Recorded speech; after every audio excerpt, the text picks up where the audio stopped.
Good evening, everyone, and welcome to the Newfane Selectboard meeting. It is 6 o'clock on Monday, July 18th, 2022. We have Katie Johnson-Applin on Zoom. We have Mike Fitzpatrick via phone, and we have Jeff Chevalier. Did I say it right this time? Yes. And Ann Golub, myself, Andrew Sanborn at the table, and Juanetta Fowling, our administrative assistant. Has the meeting been properly warned? Yes, it has. Great. Are there any additions or amendments to the agenda?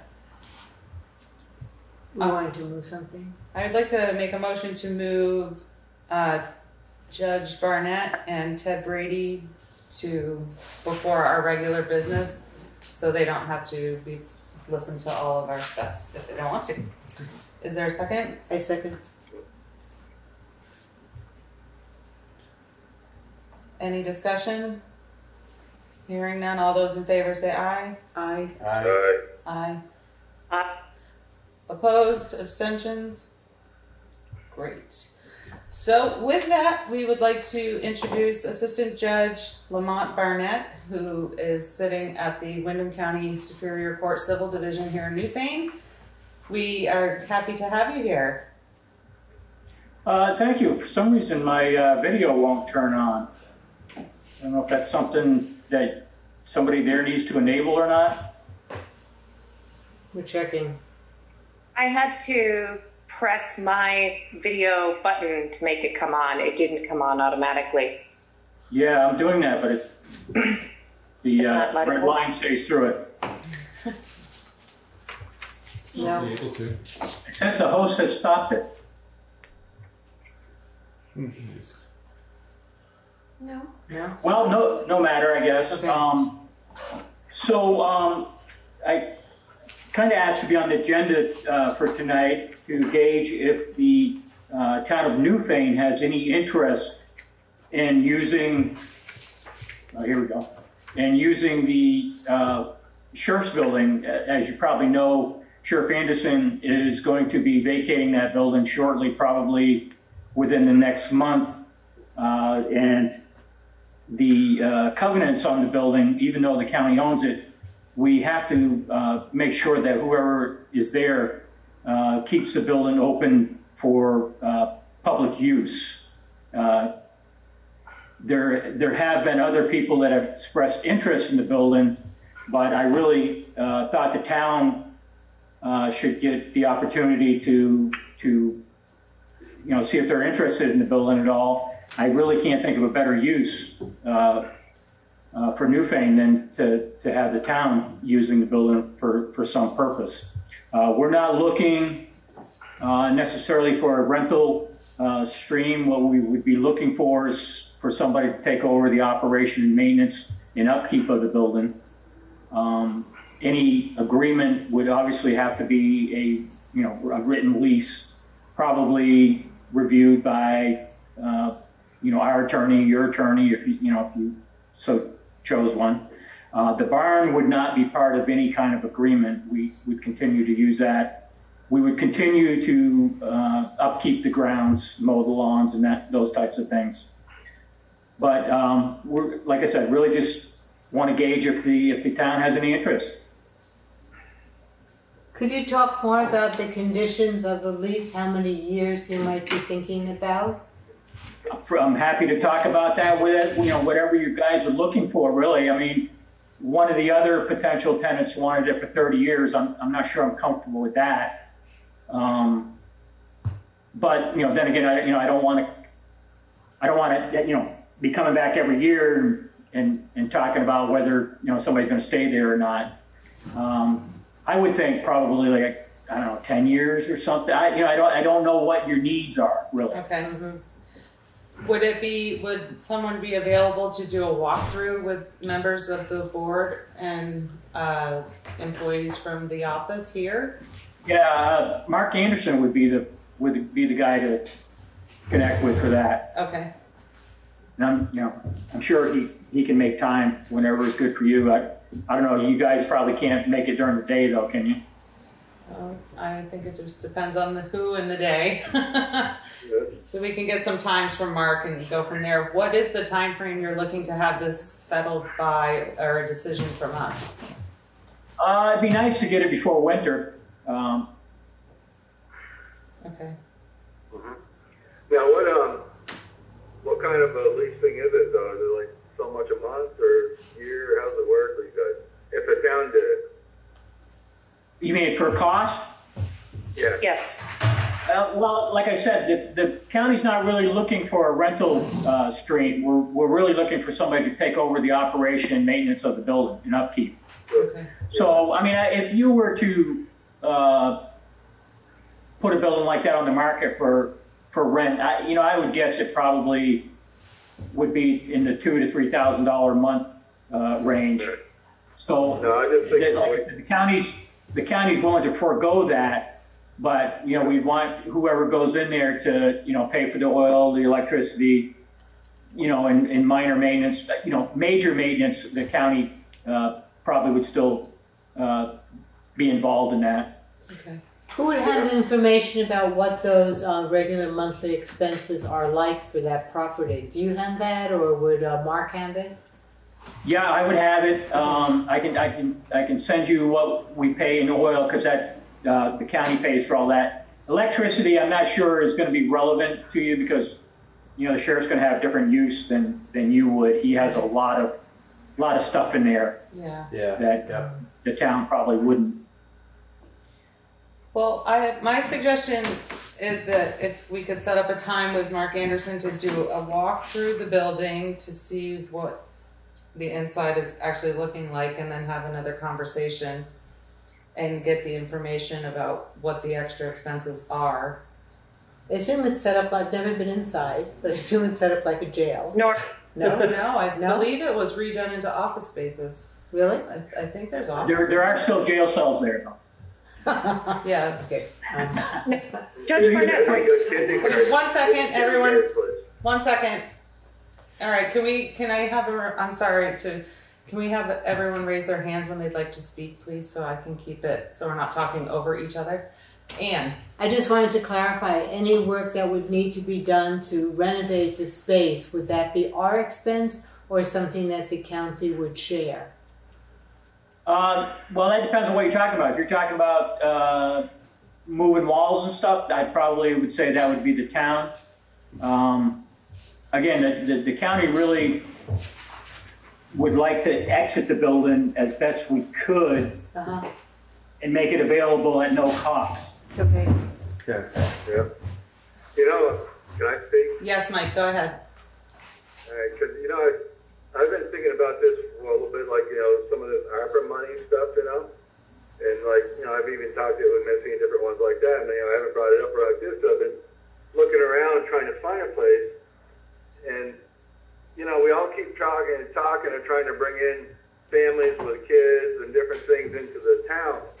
We'd really be nice if you had, like, a community center where these kids could come and do things. And another thing I was reading the other day on Facebook, which, I called them up and told them I thought it was a great article, and what they want to do was the Josh Group Foundation, where, they were looking to do something maybe in Walpole or over here, or, maybe eventually down the road, to help with kids and, teach them different things and stuff like that.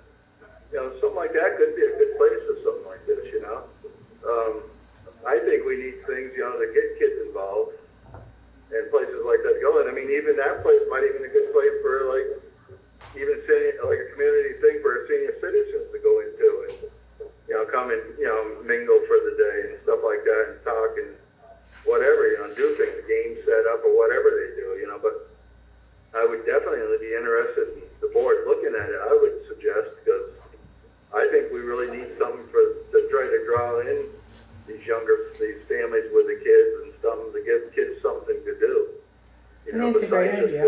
In the room and play on the computer, Those are really good ideas. Yeah, I agree. I mean, I don't know if any of you guys read the article about that group, but I thought that was a very good article, and I told Ed I was really interested in seeing something like that happen, Yeah. What is the article you're referring to, Mike?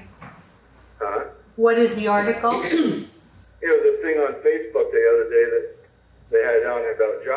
and his wife and what he's done and what he did for kids, and they're starting a Josh Group Foundation, and eventually they'd like to have like a community center, thing, like a center where they could go, and he was really involved with a lot of the kids and different things and learning, and even like WW, part of the thing is, like, remember we talked where they bring in kids to train them how to work jobs, and I mean, something like this could be, and what's that guy's name comes around to us every year, where we give money to, if they go to the schools and try to enroll kids to go work into jobs, and something like this could be like a pretty good little thing to get the kids on the right track to look at jobs and different things, or maybe do craft stuff in there or whatever. I think it could be a pretty good spot to really for the town to look at. That's a good idea.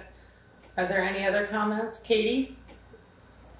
I have a comment or a question about the bars on the front windows that are on one half of the building. Could those come off, Judge Barnett? Would that be allowed? I'm sorry, they can't. That's historic. It's a historic building. It's like there's one jail cell inside that would have to remain too, although it can be used for storage or something. But again, sure. The historic district will not allow any major changes to the building. Okay. Thanks.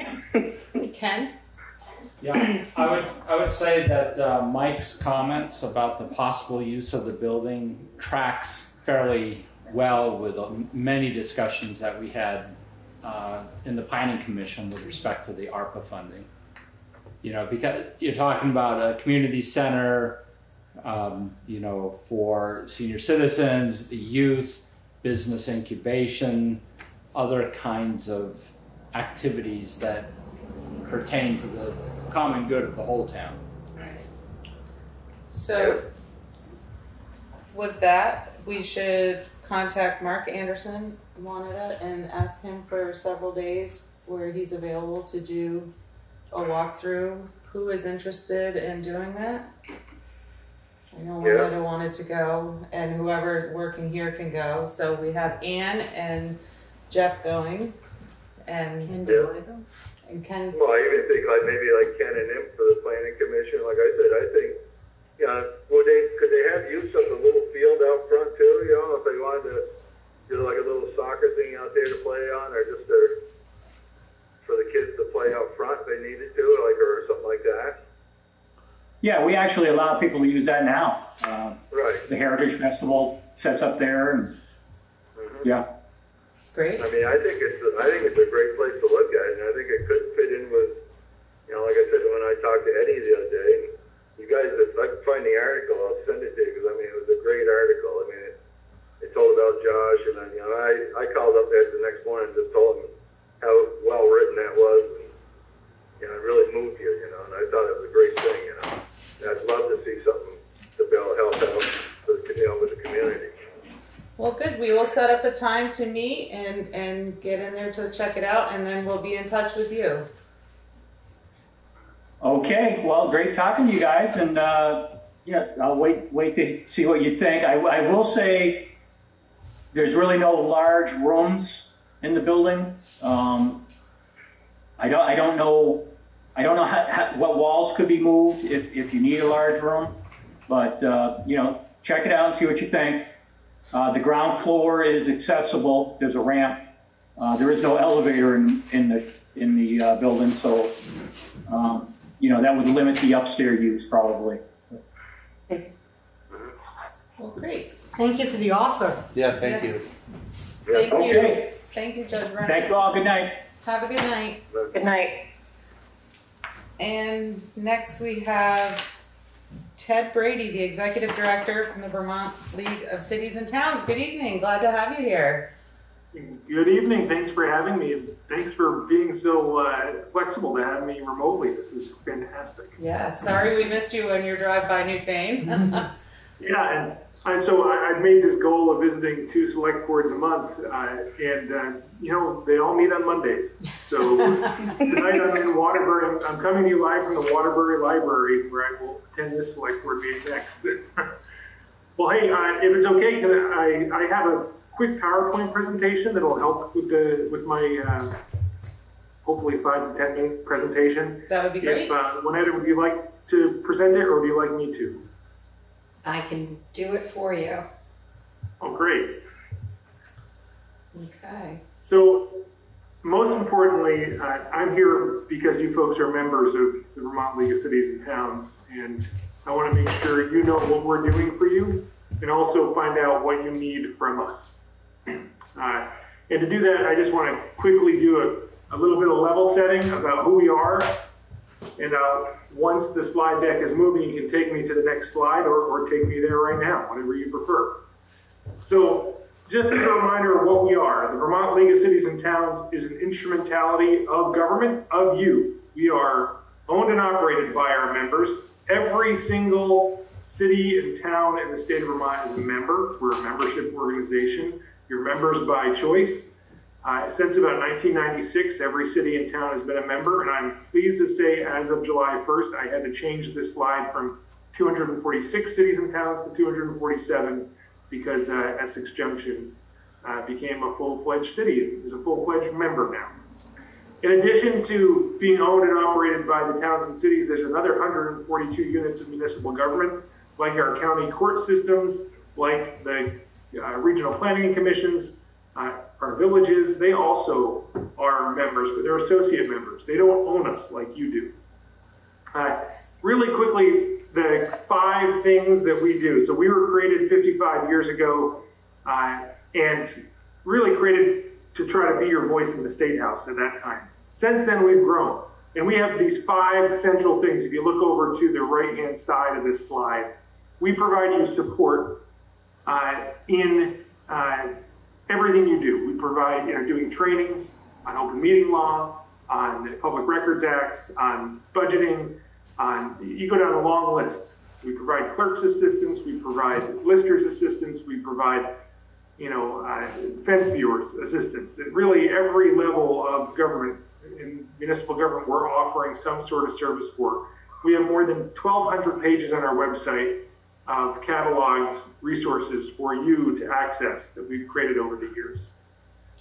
We provide knowledge, on-point training. So similar to that support, whatever you need, we're providing that knowledge. We have a municipal assistance center and an inquiry service that any select board member and any municipal official, a planning commission member, you name it, can call the municipal assistance center and ask a question about their job. We provide representation in the State House, and I'll talk about that at the end of this 5 to 10 minutes. But we have 2 full-time legislative advocacy staffs in the State House plus me. We provide insurance. Newfane's a member. We are your insurer for property casualty liability and workers' comp. And we do that because as the markets have softened and hardened over the years, in the 80s, the private sector stopped offering municipalities insurance. With increased police violence occurring, the market's hardening once again. Cybersecurity, the market's hardening again. So we, as your member-owned collective, have stepped forward to provide that insurance so that you folks don't find yourself in a position to be uninsured or paying too much for insurance. And we provide connection. I'll end this presentation with a pitch to attending Vermont Town Fair, which happens in October in Killington. We bring 500 municipal members together, but every week we're having some sort of an event where we pull municipal officials together so they can do some shared learning. If you can give me the next slide, that'd be fantastic. I wanted to give you some relevant highlights. And these 6 numbers are really important. The top left, our inquiry service, this year alone answered 4,000 municipal inquiries from select board members, managers, administrators, planning commission members, you name it. 4,000. Put that in perspective, of those 4,000, we estimate somewhere about 40 to 50 of them came from Newfane. So you're getting your benefit. Oh, good. Yeah, thank you for using us. Over the last 5 years, about 211 inquiries have come into the Municipal Assistance Center from Newfane. So instead of calling your lawyer, you're able to call us for those first questions, and we really appreciate you doing that. This second one, $3.1 million in the middle, this is how much money we returned to our members last year in the pooled risk insurance. This is twice as much money as we've ever returned to the members before, so Newfane got a little something back for being a member of our insurance pool. Private sector doesn't do that. We're able to do that because we're a member owned. This next number, I mentioned the advocacy staff. Our staff were in the State House or in Zoom 1,500 hours last year working on legislative issues. Our website got nearly 350,000 visits. We received 2,000 inquiries and emails and phone calls about ARPA. I heard you talking about ARPA just a moment ago. That includes no fewer than a half dozen inquiries from Newfane, where we have an ARPA expert on staff who's able to interpret the rules, interpret the regulations, as well as provide one-on-one counseling. And then perhaps the most important thing about ARPA is our wonderful federal government tried to take the $200 million that was due to our towns and give it to our counties. And we were able to successfully advocate to get that money directly to our towns so that you had the authority to decide how to spend the money. If you can give me the next slide. So that's kind of where we've been, where we're going in the future. The League has 4 core pieces of our strategic plan that we're trying to grow a sustainable and relevant member-focused organization, member-focused being the key part. We're trying to strengthen your capacity so that you can respond to what your community is asking you to do. We're trying to help you develop and attract outstanding talent. Select board members get tired. And it's always hard to find somebody to replace you, right? When you decide it's your time to go. We need to encourage people to serve in municipal government. We also need to find a way to bring people into careers in public government, whether you're a road foreman, a cop, or an assistant clerk. These positions are harder and harder to fill. It's one of the best jobs in the world, and we're building a talent pipeline for you. And then finally, we're trying to help you champion inclusive and resilient communities. That means resilient against climate change, resilient for the future economies, inclusive housing, all these wonderful things.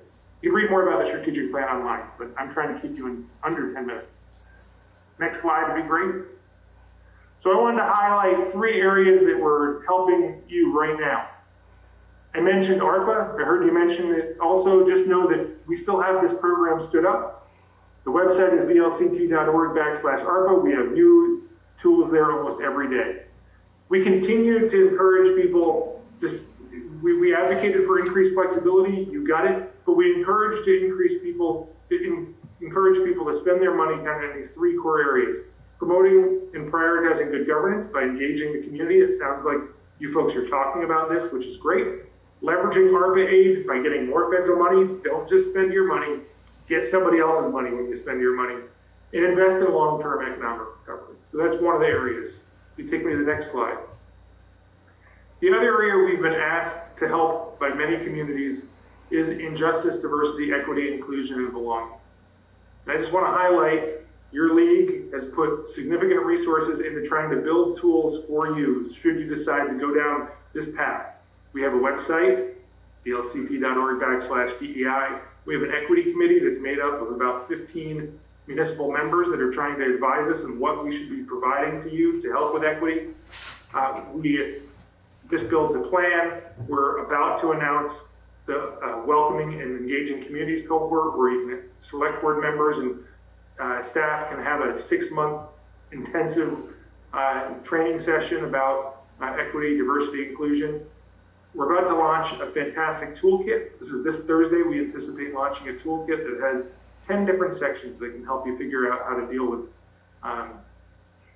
equity issues. And we've been working with the Vermont Community Foundation to secure funding. Right now, if you're interested in doing work in equity, you can apply for up to $10,000 for a grant from the Vermont Community Foundation to do that work. And we're partnering with the state's Office of Racial Equity. So that's the second area I wanted to highlight. The third program area I wanted to highlight, next slide, please,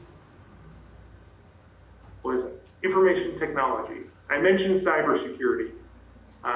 You folks did a survey last year about cybersecurity from our insurance arm. We did a survey asking our members where they needed the most help last year, and the members overwhelmingly said IT was the #1 thing they needed help with. So we just recently launched an IT services catalog.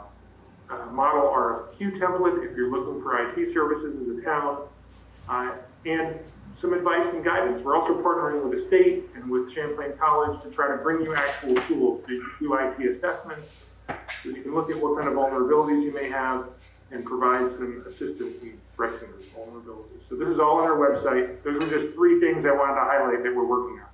Don't worry, I think I only have 3 slides left. Next slide, please. I mentioned we've been doing a lot of work for you in the State House. I wanted to highlight a couple of successes we've had that could bring you some money and could allow you to do some things that maybe you didn't think you could do. So under the Golden Dome this year, I wanted to highlight Act 172. Now, a legislator from down in your neck of the woods, Laura Sibilia from over and over, really championed this municipal energy resilience grant program. Your town is going to be able to apply later this year for up to $500,000 to do an energy retrofit project in a municipal building.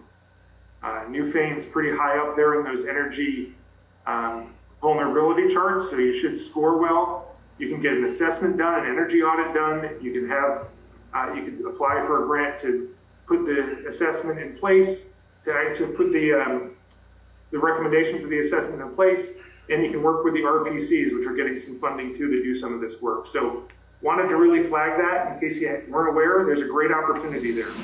The second great opportunity for a town like Newfane is this Community Recovery and Revitalization Grant Program, the second bullet. $40 million. They added, at our insistence, municipalities as an eligible entity to apply for these grants. And so again, working with the Regional Commission, you talk about repurposing the courthouse or something like that. This might be a place where you can find some funding. The third bullet here was a municipal authority bill. You may know that we are a Dillon's Rule state, which means we as municipal government can't do anything without the State House blessing. We got a little headway here on changing a few authorities, giving you the authorities, including the ability to new ordinance authorities to allow you to allow for non-resident officers on some of your commissions, in case you're having trouble finding people who maybe are second homeowners who want to participate in government. Elimination of the town constable position. You don't need to go to the State House to do that anymore. Changing the size of your planning commission or any of your municipal panels. You used to have to go to the legislature to ask for that authority. Making emergency authorities permanent so that this ability to do a hybrid meeting in the event of a future emergency, the legislature doesn't need to act, it can just hop into place.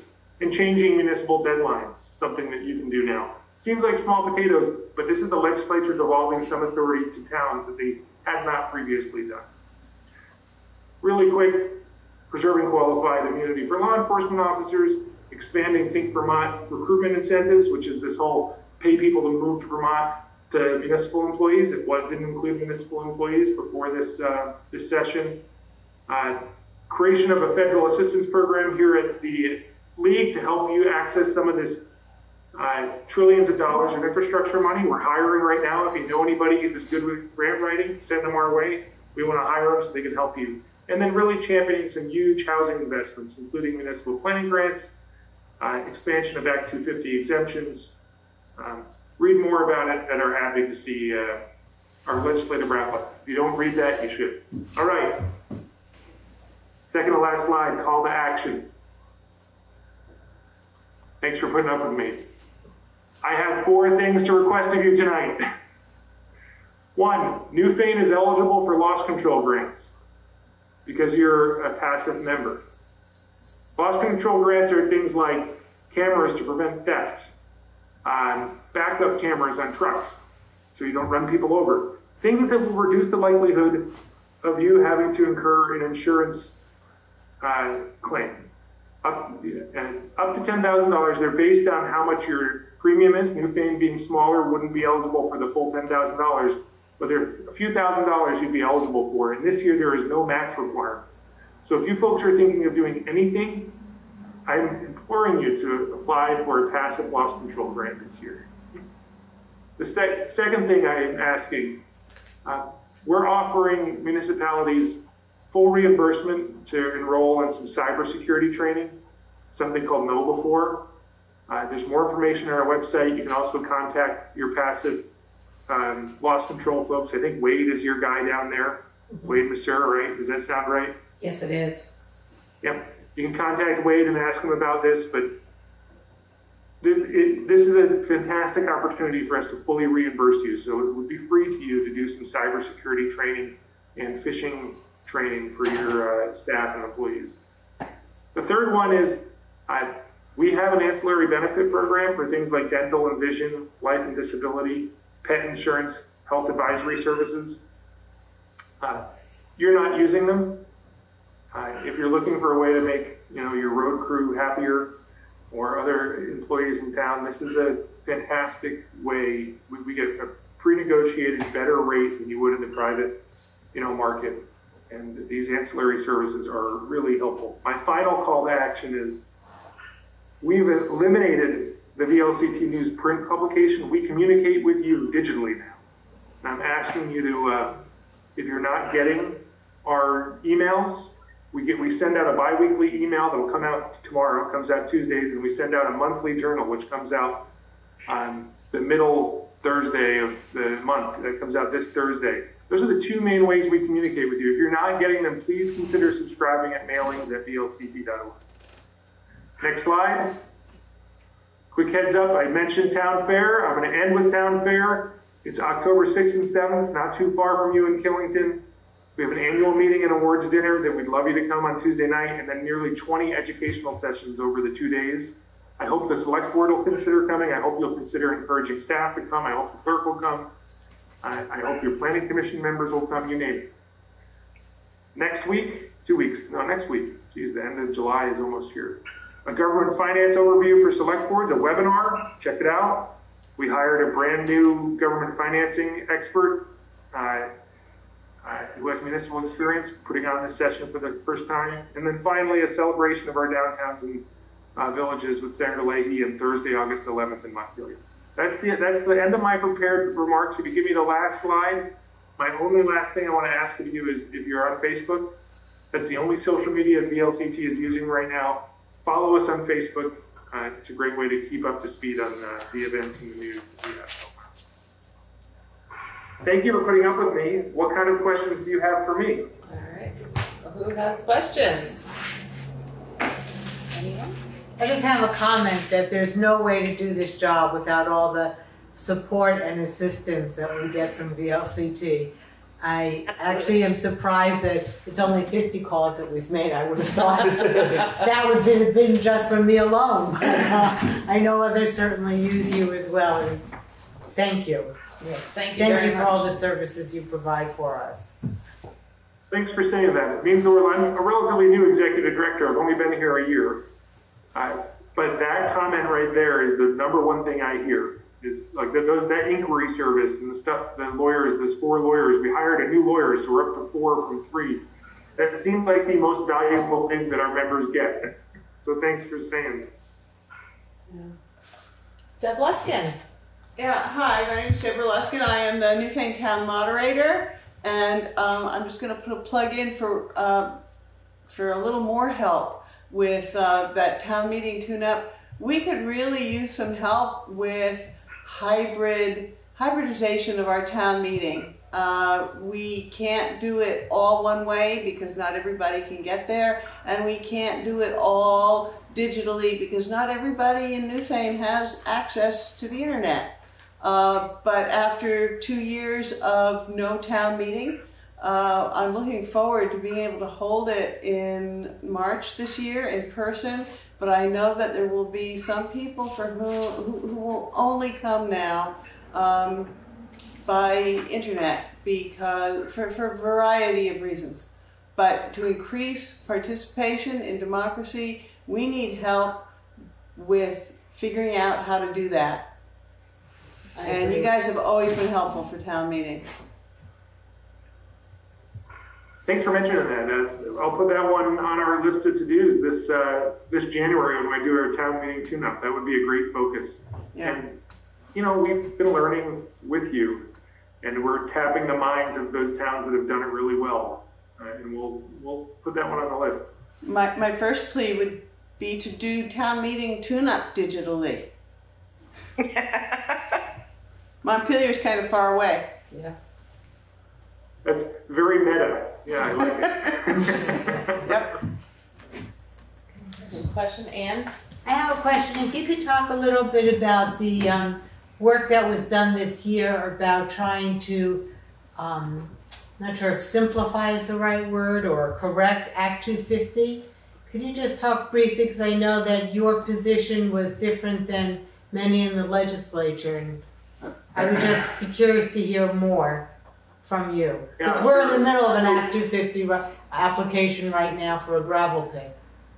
Oh, lovely. Yeah, right. Is it in the downtown or village center? No. So I can give a little perspective on this, just so everyone's on the same page, right? There's been a 4-year process to try to reform Act 250. You know, the Act 250 at 50 commission was formed to try to update Act 250. And there were the two different sides kind of came to this. One side thinking Act 250 needed to be strengthened because so much has changed in 50 years. The other side coming thinking it needs to be amended because, well, we've created a lot of new zoning laws and a lot of new rules that didn't exist and a lot of new environmental rules that didn't exist 50 years ago. So they came together and built this great report. And for the last 3 years, they've been trying to implement sections of their report. And the one section that my and your board and your legislative advocates, the members that are advocating on behalf of the towns and cities have said is, we did not have the designated center program 50 years ago. And the designated center program for a village or a downtown requires a certain level of due diligence about growth and considerations for growth that encourage downtown and village center growth as opposed to sprawl. And both the environmental advocates at places like VNRC and the development advocates at places like the Chambers came together and said, we agree that we should protect undeveloped forest tracts, and in return, we should encourage development in our downtowns. So this kind of grand bargain was created. And the grand bargain said, we're going to advocate for the elimination of Act 250 jurisdiction in our downtowns and village centers. 2 years ago, the House passed this bill. Both sides, Democrat, Republican, Progressive, both developers and environmentalists all seem to agree on this. Well, a piece of legislation comes forward this year in Act 250 that included the protection of the downtown forest tracts, but didn't include exemptions for our designated downtowns. And the league, and at my board's encouragement and your board's encouragement, said this isn't a good deal. You know, we don't disagree that we need to protect undeveloped forest tracts in sensitive areas, but in order to do that, you need to allow people to live somewhere. And we as a state agree that downtown is the right place for that to happen. In the end, the legislature did pass a bill and the governor did sign a bill that exempted additional housing units in downtowns and village centers. And I think Newfane actually benefits from this now. They're allowed to develop up to 50 units in downtown, 50 affordable housing units in a village or downtown without going through Act 250 designation. But it doesn't exempt all growth in all types of development in their downtown and village center. So it's only if you're building 50 or less affordable units. So that was the real simple explanation of what we advocated for, and we succeeded in hitting pause on that. And I hope this year we'll come back and get that Act 250 designation jurisdiction exemption in our designated downtowns. And for the sake of the other part of this argument, enhance Act 250 jurisdiction in places where we don't want development to happen. Thank you. Any other questions? Well, we'd like to thank you so much for being here tonight and for your presentation. That was very informative. And we will definitely discuss a lot of what you've said. Thank you. Remember those calls to action. Apply for a grant, get some free services. We will do that. Thank you so much. All right, have a great night. Thanks for letting me be in. You too. Thank Take you. care. Right. Okay. Can I make a request? Yes. Renee, did you send him a copy of his presentation? I Did do. you share it with everybody? I will, thank you. Thank you. Okay, so now we will move into our regular meeting and go to the approval of the July 6th, 2022 regular meeting minutes. Is there a motion to accept? I make a motion to Make a accept. motion to second it then. Thank you, Mike. Thank you, Ann. Is there any discussion? Hearing none, all those in favor say aye. Aye. Aye. Aye. Oppose? Abstain? Great. And then we have the July 6th Board of Liquor Control minutes. Is there a motion? I make a motion to approve. Is there a second? I'll second that. Thank you, Katie. Any discussion? Hearing none, all those in favor say aye. Aye. Aye. Mike, you weren't here, so you would need to abstain. You were off the call on that one. Sorry. There. I thought I see my name on the list before I said it, there you go. Yeah. Great. Doesn't matter. And thank you for being here, Jay. Can we have the road commissioner, or the road foreman and the road commissioner's report, please? Sure. So the first thing is that VLCT loss control grant. We're eligible for 6,000, and I'm working on that now. So there's no patch to it. It's just 6,000. Can you say that again? You cut out when we didn't quite get what you were saying. The passive loss control grant Ed was just talking about. Okay. We're eligible for 6,000. Well, that's good. So Are you I'm working pursuing on- that? Is Pardon? that something you're pursuing? Yep, I've got a list and I'm trying to make it all work right at the moment. Great. So I spoke with the town lawyer today, not Bob Fisher, but Michael, the other one in the office, and he's supposedly been working on the easement for 254 Depot Road. What the state's still waiting for is a letter from our lawyer that all the easements are clear and it can proceed. And he claims he's got everything ready, he just hasn't written the letter, so he's supposedly going to do it in the next couple days. So hopefully it does happen, because he's been holding us up for a while. The painting of the crosswalks and stop bars and speed limits won't be done until late summer. We had to go to the company that does our white lines for us. After the new company backed out that was going to take over some of Bill Joyce's work, they decided they wouldn't be able to do ours. So the other company works in this area spring and fall and then goes to Maine for the summer. So they're in Maine right now. But when they come back, they'll do it for us. Great. The Arch Bridge has a small modification because the ledge on the south side is not real solid. And they've come up with a new plan for that end. So I think he was still waiting for final approval for the state to continue, but I believe it was very close. Nothing new on the sand salt shed. The gravel pit is making slow progress. We have a preliminary design for the dry stream. Pond is dry and we need to remove the rest of the washed out culvert while it's empty. And then do this, at least a few hundred feet of that stream bed. It's not very stable banks, and we have a plan, which actually I'll email to you later here, so when I can send it to you. It's a kind of elaborate plan, but we have to have something that Act 250 will accept once we get going through the permit. So I think the trick is to do it right to begin with, and hopefully not have any problems as we go through the permit.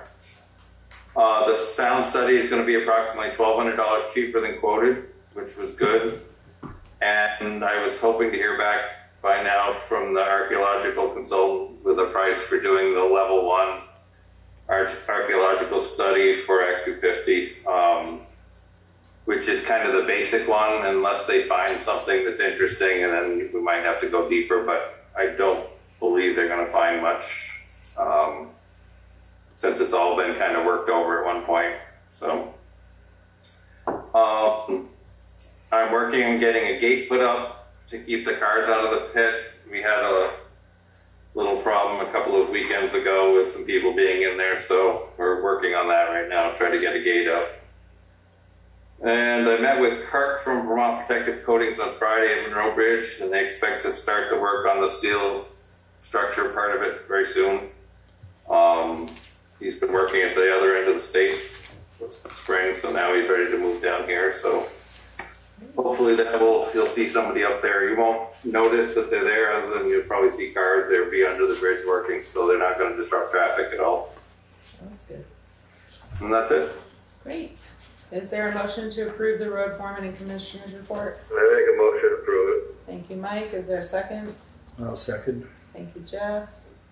Is there any discussion? I have a question I just wanted to bring up, Jay. There was an email that was sent out by WRC this week about dam safety information for towns. Is that something, could you just bring me us up to date about whether or not any of that applies to us or anything that you feel we need to do? That dam it doesn't hold a huge amount of water back. It's because Kinney Pond or Grout Pond it's deep in the ground, so the part that the road goes over, doesn't hold a tremendous amount back. And that Ben that does the dam inspection's been there a couple times. We have a rough plan in place to do enforcement of that dam, and it's quite extensive, but we're probably going to have to bite the bullet and move forward with it soon. I think we only have, I don't recall whether we have 15 or 20, we might have 20,000 now to put towards it. They've want basically the water, right now the water drops out of that spillway. They don't want that anymore. They want it to flow down something so that if fish ever wanted to come back up, that they could. And it's reinforced with a lot of big stone, and it goes out, I don't know, I bet 30 to 40 feet from where it is now is kind of a slope. It would make the road, I believe it was 6 feet wider right there, so that would be a benefit because it's a very narrow little spot right at the moment. So we probably should get moving on that. I just wasn't sure we had money enough, but we can try and see how it comes out. So you have estimates, am I correct, for what it would cost to do this work? Anywhere from 30 to 40, I've heard, and I don't know if it's changed. Mm-hmm. The engineer came up with that, and I don't know, with costs being up this year, whether that's changed or not. Okay. The other problem. 1 second, Mike. Go, Jay. They wanted an engineer on site the whole time where the work is being done. So that's an extra expense, and apparently hard to come by, finding someone that'll stand there. I don't think it's going to take more than a few days to do the work, but you still have to find an engineer that'll stand there. Okay. Mike? I said maybe what we should do is put it out to bid pretty quick just to see if they do have the money to do it. Yeah. We've been talking about this for about 4 years now. Yeah. It also, if I understood the state law change, it also felt like this would be a good time to make sure that we're sort of covered in this aspect, since the state is looking at it more aggressively, so to speak. So I would definitely be in favor of at least putting it out to bid and seeing, how much it's going to cost us, what we can do. That makes sense. Yeah, I'll dig it back out and we'll see if we can get it going again. That'd be great. Thank you, Jay. Thank you. Is Sure. there anything further on the report? Hearing none. All those in favor say aye. Aye. Aye. Opposed? Abstentions? Great. Thank you so much. Sorry. That's okay. Thank you so much for all of your work, and please thank the rest of your crew for us. Okay. And I don't seem to have a copy of your report in my folder, but it's your turn, the administrative assistance report. Oh, that's why I didn't see it. Thank you. camouflaged. Yes. So I attended the VLCT training July 13th for the Transgender Inclusive Workplace Legal Update. This was helpful to understand the responsibilities in the workplace along with state and federal legal developments. They will consider doing additional training on this in the future, and I found this to be very helpful. Thursday, July 28th, as Mr. Brady said, they are having a training for government financial overview for select boards. Will there be a select board member able to attend the training? The treasurer has brought to my attention today that there was an oversight with the Windham Disaster Animal Response Team, known as WinDART. The special appropriation for $250 request was omitted in the list of articles for the town meeting. I reviewed the files and Joanne Boudreau presented at the November 15th Select Board meeting. I would like to ask how you would like to proceed. I want to give you a month's notice and request vacation time at the end of August, from the 25th through September 2nd. This will be the last opportunity where there are 5 Mondays in the month, and then we'll be heading into wonderful budget season. I wanted to remind you that there's a social event this Thursday from 8 to 10 a.m. at the Williamsville Hall. They will be serving coffee, tea, juice, and assorted baked goods. You can eat in or take out, and donations are welcome. This afternoon, after my report had already been printed, I received an email from Janine Rose. The Williamsville Hall Committee would like to recommend Maureen Strickland as a new member for activities at the hall. It is their recommendation that the board should place Maureen on the Williamsville Hall Committee.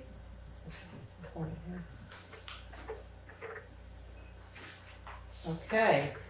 Is there a motion to accept the administrative assistant's report? I'll make a motion. Thank you, Mike. Is there a second? I second. Thank you, Ann. Discussion. With bullet point number 1, I'm not sure I can be available, but I can let you know. I have to check my schedule. I don't know. I will not be available. Katie? You're on mute. Can she come up? I don't have the administrative assistant's agenda in front of me, so I can't see those dates to look off of. Could you say them again, one at a? Thursday, July 28th is the training for the government financial overview for select boards. From 9 to noon. I can do it. You could sign me up, Manette. Thank you. And Mike, how about you? I doubt it right now. Okay. I'm doing a bunch of box culverts and stuff, so. Okay. So we'll let you know, the rest Okay. of us. Mm-hmm. It's via Zoom, correct? It is. Number 2, the WinDART appropriation.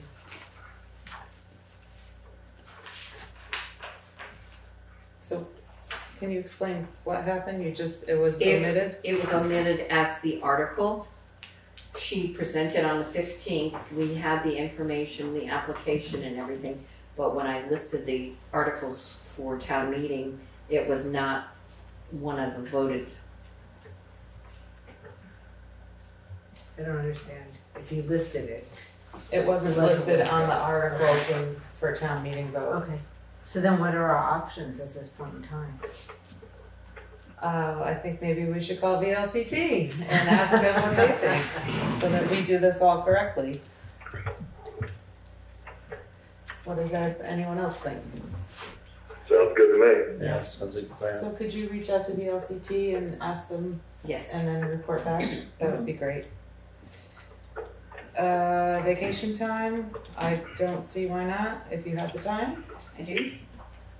Anyone else? Fine. And then everyone go to Williamsville Hall for the social event on Thursday, this Thursday, the 21st. from 8 to 10 a.m.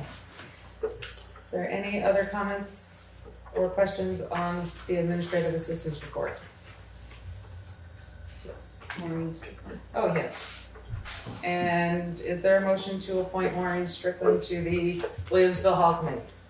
I'll make that motion. Thank you, Mike. Is there a second? I'll second that. Thank you, Katie. Any discussion?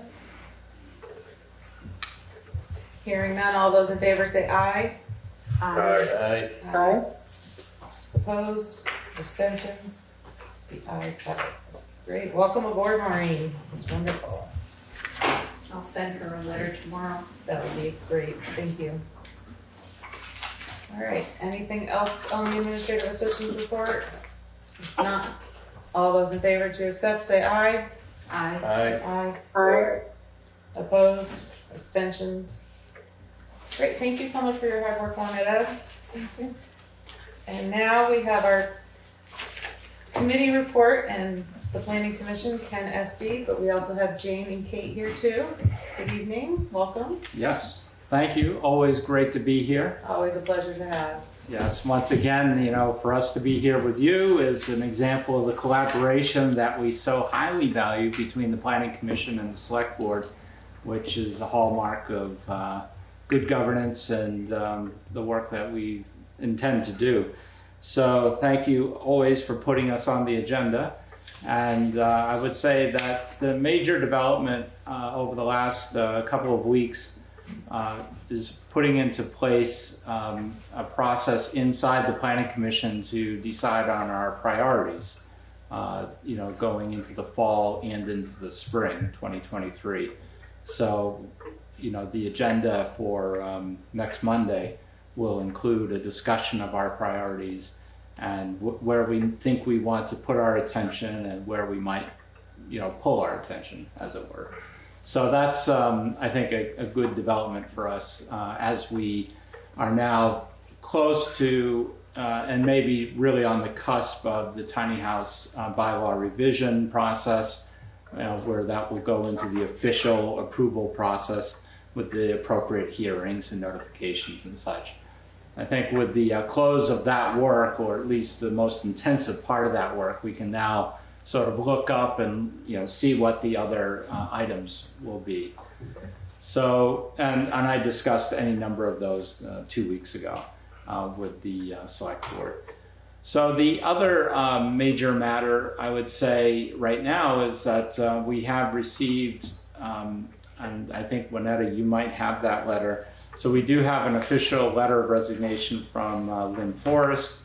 So, I don't know if you want to read that now, or I would just say that, sort of pausing for a moment to see how you want to do that. But the point being that Lynn has been an extraordinarily faithful planning commissioner, a true public servant, truly having put in an enormous amount of effort on behalf of the town of Newfane and the Planning Commission, everything from, the town plan, and we remember that well, Angela, the town plan work. Yes. Certainly her work with the village center designation, her work in applying for any number of municipal grants, and working very diligently on the natural burial ground bylaw revision. Certainly it's been a stalwart, and making sure that other planning commissioners receive proper training has always been, right on the money in terms of making sure we get to, the various educational opportunities that the VLCT offers, and has been a mentor to me. I think perhaps I could fairly say to Angela, was instrumental in bringing on board Nolan Edgar, and that is a list that is assuredly not complete. Oh, yes, of course. I mean, very diligent in terms of the work around the ARPA survey last summer. And she was the one who made that, central to getting the mailing out and so on. And not to mention a very thick, I think it's about this thick, the planning commissioner manual that she put together single-handedly, although some members of her family might say, well, we had a part of that too. So, you know, so Lynn has been amazing. And so she will assuredly be missed. And so we are now, as a planning commission, looking for another member. And the Planning Commission agreed 2 weeks ago or a week ago, and we'll be talking about that in a week. We've agreed to have conversations with people in town. So there's a list of about 8 to 10 different people with whom we're going to speak. Not only to, you cannot really fill Lynn's shoes, but to try to fill Lynn's shoes, but also to be mindful too that in the future there will be other vacancies. And so it's good to have a list of people and conversations with people who might potentially be interested. So that's a project that we're also working on. There is a candidate. I'll let you say who it is if you wish. I'm not going to say that person's name, only because it's a conversation that we are having with this person who has expressed interest, but may not be absolutely quite ready yet. Although I've given this person different options on how to participate in the Planning Commission, making the entry into the Planning Commission work a little bit easier than a full board jump in and do what all of the rest of us are doing. This particular person would be extraordinarily valuable even just to go to the meetings, even if said person couldn't participate in between the meetings and substantive work. I think that's how valuable this person is. However, that person's not the only one who could fill or try to fill Lynn's shoes. So again, Lynn has had a conversation with said person. I've had a conversation, plan to have one with this person on the 29th of July, and we'll see how it goes.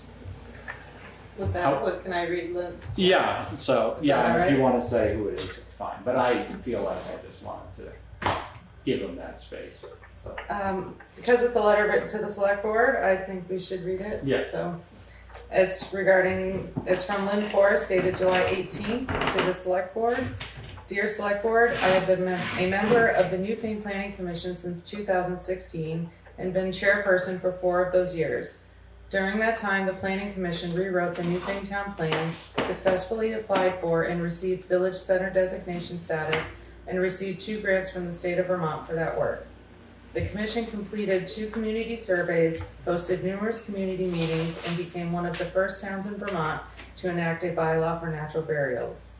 It has been a great experience serving on the Newfane Planning Commission, and an exceptional opportunity to serve the town of Newfane. As the Commission has strong leadership and working team members, I am going to step back and focus on my personal and family life. Even so, I will be sharing my 2 cents as a Development Review Board member. In addition, I will also continue to serve as a Justice of the Peace as long as the town will have me.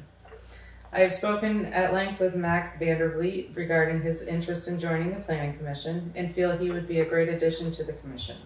His background and experience will bring professional planning experience that will help the Commission as it works on Newfane's issues of river corridors, tiny house villages, short-term rentals, revising the zoning bylaw to better align with the town plan, and last but not least, the hugely important ARPA funding. Thank you for the opportunity to serve as a planning commissioner. Best regards, Lynn Forrest. And I will also say she has been an amazing person to work for and also a mentor. So you will be missed, but we'll still have you here. Yes, and then Jane may have something to report with respect to broadband. Our DB fiber expert. Or not. And also... There she is. Yes, okay. Oh, you had to wake me up. I think I'm mostly interested in how we're going to be able to apply for some of the ARPA money. That's mostly why I dialed in today. because we are going to need some of that money to help those people who can't afford the connection costs to pay for that. So we want to make sure everyone gets connected to the internet, even if they can't afford what little connection costs there are. So that's what I'm interested in, what we're waiting to hear now. Do you have a time frame for when you expect to need that money? Probably won't be till next year. Okay. Because we're going to talk about it a little bit later, but in essence, I'll just give you the headline that what we're going to propose is that we wait until some new rules come down that VLCT is clarifying for us, and to wait on spending anything until we get this clarification about how to manage the monies within our budget. So VLCT is working out and going through all the background work to clarify how we can transfer the VLCT monies into our, I'm not even going to try to explain it, but in essence, it allows us then not to have to go through all the federal guidelines for approving and going through the federal guidelines for the approval of the monies. So it gives us more flexibility. We can just use our own town rules for how we are able to make purchases, etc. So we should know that in a couple of months. So if you're not looking for anything until next year, I think we'll all be well in line with each other. I think this year we're beginning with the southernmost towns that have such low access to the internet. So it would probably be more likely next year, seeing as how the summer is half over at this point. So. Yeah, great. I think it should all work out for what I know. Thank you, our ARPA expert. Such as it is. Any other further updates from the Planning Commission? Yeah, just to say that we're eager to work with you on the ARPA spending. Certainly that's within your purview on the final decision, but we are here to offer our expertise, our knowledge, and our sense of the inner working of the survey and what the town expressed as their will for the spending of that money. So we remain on standby and eager to continue to come to the meetings, your select board meetings, and to be sure for you to come to our meetings, as the case may be. So, and it's our intention to continue to attend select board meetings. I will just say for myself, I love summer because I can come to these meetings and attend and participate, and also in the month of January. But otherwise, my teaching schedule is pretty firmly fixed on Monday evenings. Okay. So I can't do two great things at once, only the teaching. I also would love to be here, unless I bring my class, That would be fun. Yeah, 35 students, So. Well, yes, we look forward to working more with you and the Planning Commission so that we can have a cohesive work with the town on how to do all of this. I'll just say for some of the projects that we have been talking about, I had reached out to VLCT and they strongly urged that I look at various state funding options. And so to not necessarily spend our ARPA monies if we can augment those monies with state funds. So that's what I've been doing. So just trying to find out what those other opportunities might be. So that's sort of like been background work, and nothing else has been taking place besides that. But when it gets more active, oh, believe me, you'll be on speed dial. Okay, great. Is there anything further for the Planning Commission? Any other committee updates? And now I'd like to welcome Deborah Luskin. Good evening, glad to have you here as always. Well, thank you for all the work you're doing. And the bridge looks wonderful. It's really beautiful. Isn't it fun to watch it get built? It's astonishing. And I expected more traffic, and that's not really a problem. But I've noticed some really interesting human behavior, both through the village and on Grimes Hill Road. People see a green light and they race to make it, and then they're at the red light, and as soon as it turns, they race and they maybe stop for 20, 30 seconds. I don't know how long the light is, but they're making up for about an hour as they go either through the village or on Grimes Hill Road. Both Main Street and Grimes Hill have turned into drag racing tracks. And it's really just a matter of time before someone is seriously hurt. I don't know what you can do. But the other thing I've seen is people I know, otherwise law-abiding citizens, disregard the red light entirely. And then it's just happens. I had to wait for somebody the other day. Yeah, so I have an idea. I'm not going to tell you. You'll see it on Front Porch Forum. But is there anything that the select board can do to help us to keep drivers, pedestrians, bike riders safe? I do know we have had the sheriff at meetings. We've also had Sergeant Norton at meetings and discussed in that particular meeting a lot about Dover Road and Williamsville and trying to figure out speed. My suggestion is to invite them back again and encourage everybody to come to the meeting and have a discussion and share their concerns with the sheriff and his sergeant, so that we can really figure out how this is going to, since we have a contract and we've asked several times for certain places, and I'm not sure, because I'm not in Williamsville all the time, where they're being seen. So I would like to encourage a meeting and have the town present for when they are scheduled. Okay, we just need to know when that will be. The other thing is that I know the town owns a certain number of lighted stop signs, rather lighted speed signs that tell you how fast you're going and what. And could we just have them all congregated in this area for a month or so? I mean, I do believe people are trainable, and I prefer carrots to sticks. But I don't know where else they are in town. If they're, I don't know if they're portable. I don't know if they're portable, but if we could have one right in the village. Okay. And one, a quarter of a mile on Grimes Hill Road in both directions.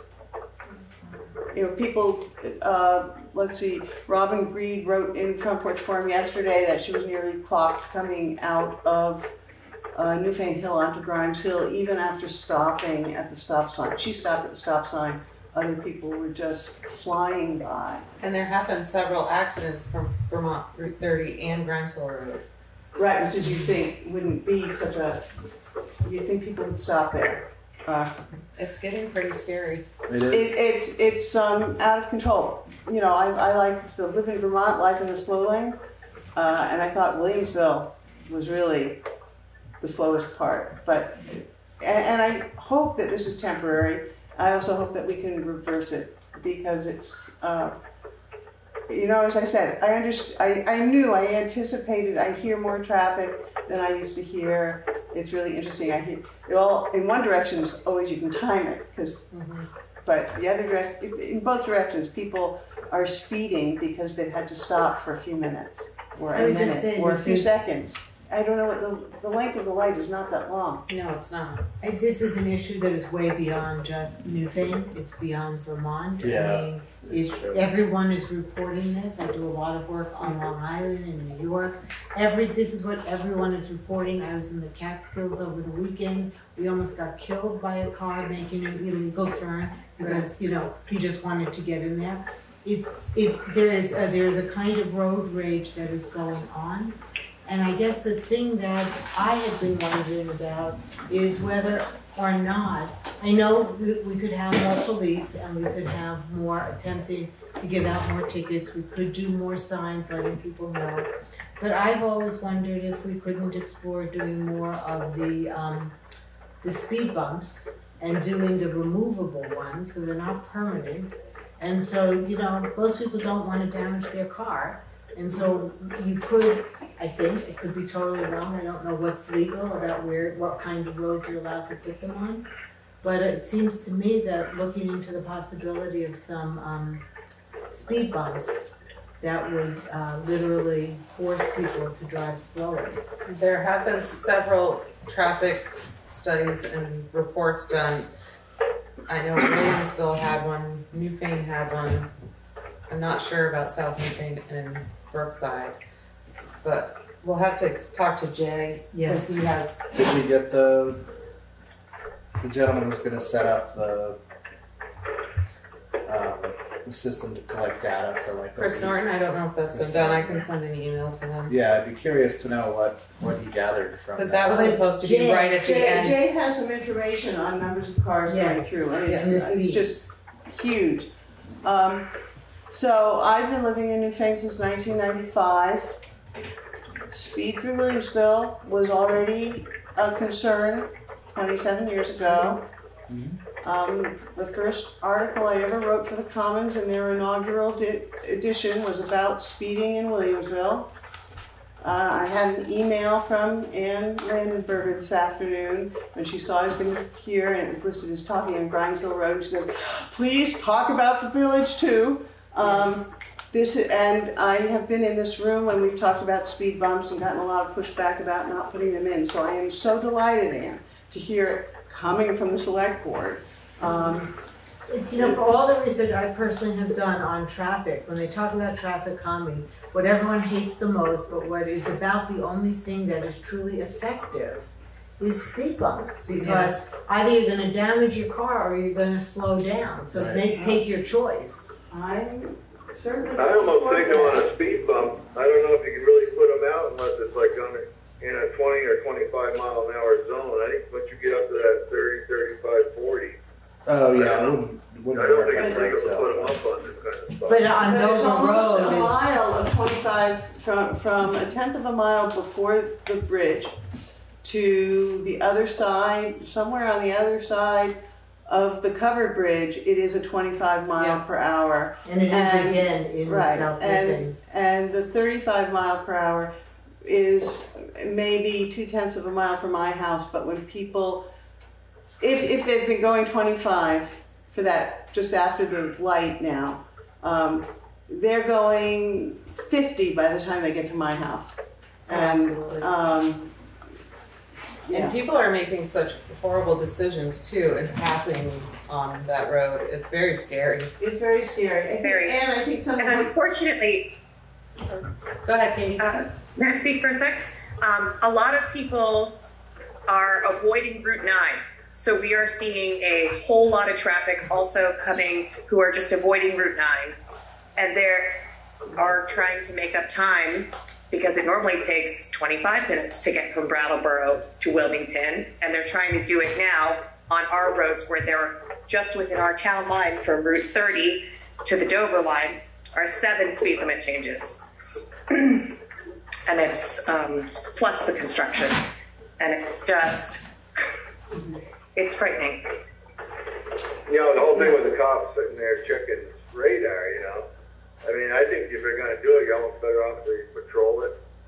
Because when I'm sitting on the side of the road, I don't know if you go out and around much, everybody's flashing their lights at you. You know, to let you know there's a cop ahead, you know. So I feel sorry for the cops because, you know, everybody's already warned them before they get there, you know. And they said that the only way that you really patrol it right is by driving around with their radar on and they catch you coming at them, you know. Right. Okay. Because everybody warns them way ahead of time, so then after they go by them, then they know there's no more cops and they just fly, you know. Thank you, Mike. Kate, and then Deb. I just add that it's anecdotal, I'm not measuring, but another place where we're seeing incredible, what feels like an incredible increase in speeding is the job up Gaper Brook to Parish Hill up and over, which is that same traffic. And so many times this summer we've gone like literally diving out of the road and people walk there all the time. Yeah. You know, my kids ride their bikes there and it feels scary now, and a lot of it's, well, it's not just, you know, big out-of-state trucks, but everybody is just flying up Gaper Brook and Parish Hill, and that like might be another script to highlight. I think that's enough effective stuff. Great. Well, what I would suggest, if everyone's okay with it, I would like to send the sheriff and Chris Norton an email telling them of this discussion, CARES concerns, and what roads were discussed, and what we would like to see, and invite them to a meeting. Deb. So I would just like to end with asking everybody in this room and everybody who is listening online to really be conscientious about following the speed limit and letting people get frustrated behind you. But I think that's the best thing that we can do, is just try to tame it ourselves for now. I would just also ask Brunetta if you could ask Jay to be prepared either at our next meeting or the one after that one, whatever time he needs, to talk about whether or not we could consider movable speed bumps. And because I know that in terms of doing, he had said that in terms of doing the plowing, it's a problem. Yeah, but if they're movable, then they'd have to be pulled for the winter, for sure. But if they're movable, you could do that. Brattleboro was able to put them rather successfully right in front of Living Memorial Park until they took them out and put in a stop sign. So maybe we could do something like that. Great. And with your conversation with Jay to also include more flashing speed limit signs for Grimes Hill and in the village of Williamsville. But that was as a request. Yeah, and then we can have that on our agenda for the next meeting. And as soon as I find out a date that the sheriff and or the sergeant are available, I will pass that along. Yes, one small additional piece that this may be useful to keep in mind when we revisit questions, whether it's ARPA funding or otherwise, about sidewalks and crosswalks, and those have a big effect on traffic speeds and how people perceive the kind of area they're passing through. So just to highlight that we keep this conversation in mind when we're trying to those issues. Absolutely. Kate, I cannot hear you at all. I don't want to take too much time. I was just saying that I was suggesting that you keep this conversation in mind when you when you or we as a community take up the issue or think about like sidewalks and crosswalks, whether that comes up as part of the ARPA funding conversation or otherwise, because A, those would be great for the community, but B, they really shape how people perceive what kind of area they're in and how they should be driving there. Right. I hope you heard me now. I did that time, yes, thank you. I missed, the first time you spoke, I missed all of it. Okay, great. We will definitely be keeping this on our, yes. I wasn't going to say anything on this, but if you don't mind if I just interject something. Sure. The traffic really is because of V-Trans projects, right? Is what I'm hearing. It's the construction of the bridge and the Route 9 construction. So I would just suggest that you might want to consider contacting V-Trans because as part of the detour, they might be able to help you out, and they have engineers, and hopefully the town wouldn't have to pay for that because they're responsible to have a safe detour. That is if you don't mind. No, that is a very great suggestion. Thank you. We can contact our representative. All right. Anything further on this speeding? And like I said, we will keep this on the agenda because it is a very big concern for everyone in all villages in the whole town, and it's everywhere. So we need to really step up and get this to change. Thank you so much. Yes, Ken? Wouldn't it be great if there was some sort of collective driving meditation that we could all partake in, you know? I think just some sort of event, you know? You know, like a public event where we all just think about driving, you know? It's like, or somehow hold out the value, like do one thing at a time. Just one thing at a time. Just drive at the speed limit. That's all you have to do. I think that would require a large modification of society as a whole. But Newfane can be at the forefront. I do think a lot of the modern cars make it much easier to go much faster. They're so much more comfortable. there's all these driver assistants, driver's aids, things that people take for granted. And it makes your car feel like it can do a much higher speed at a much safer level. And it can be very easy to forget that there's human beings outside of your car that you're sitting in. Unfortunately, I think the automated driving systems that are in the works are going to be the correction for this. They won't let you speed, won't let you do anything else either, but it's probably what is going to take to make this correction is some further technology intervention. Take it out of our hands. Yeah, something else taken out of our hands. But yeah, back in the 70s, doing 30 miles an hour was a wild ride. Now it's like crawling. No, they're showing your age. That might be the 30s there. No, those cars were rough. I used to own a 1975 car. 70s is all muscle cars, though. All the big fast stuff. Yeah, but they didn't turn, and they felt terrifying. Okay, anything further? Thank you. I appreciate you bringing it to the board again. Work in progress.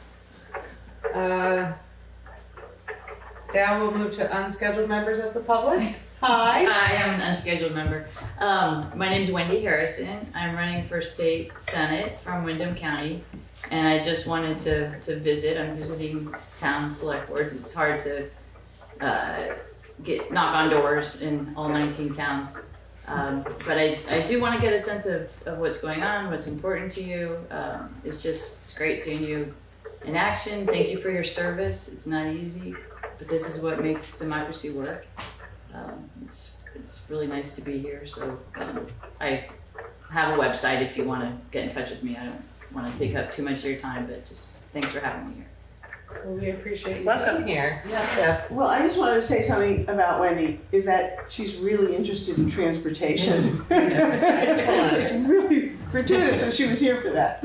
Yes, that is wonderful. And essentially in public transportation, in reducing cars, and what public transportation can do for our economy, for our environment, for our health. She's the person. Walkable communities, slowing cars down, right, and there's a lot coming with automated too. Yeah, there is. There's some hope, but consideration is still very important in treating each other as people. So you're right there. I mean, our newest car we just got flashes the speed limit on the dashboard. Wherever you are, the speed limit is right there. The second you go over the speed limit, it turns yellow. You go too far over the speed limit, it turns red and starts flashing. Wow. And it's on a lot of the new cars. And it's a pretty My car has it feature. as well. Yeah, it's handy. Yeah. Because sometimes in It's Vermont, great for when I'm traveling out of area. I know all the speed limit signs around here, but it's wonderful for when you're traveling on new roads. Yeah. Well, that's wonderful, and I'm so glad you were able to make it to our meeting. And I will definitely check out your website. That would be great. Yeah. Are there any questions for Wendy? No? Again, thank you so much for being here and introducing yourself. It's really great to meet people. My pleasure. All right, any other unscheduled members of the public? Everyone's raising their hands. So now we'll move to our old business. And Anne, with ARPA funding opportunities. Okay, I think I already mentioned that about VLC is putting together a plan on how to do the bookkeeping so that we can follow town rules regarding the purchasing requirements and not having to follow the federal guidelines. ARPA, VLCT should have those guidelines ready in about 3 months or so, at which time we can explain it in full, in detail, have someone from VLCT here to help explain it as well, and then we can take a vote whether or not that is something that the select board thinks we should do. I would propose that we wait to make any purchasing against our ARPA funds until we have that bookkeeping rule figured out and voted on. So I would say that if there are things that we would like to do, that we sort of just get everything lined up and ready so that we can go once we have the rules clearly figured out. At our last meeting, we talked about the generators and needing to purchase them. The generators are on I think it was an 11-month back order from the company, so it's not like this is imminent anyway. I would propose that we put this on the list of things that we are going to wait to actually cut a check for it until, again, we have the ARPA rules, spending rules figured out.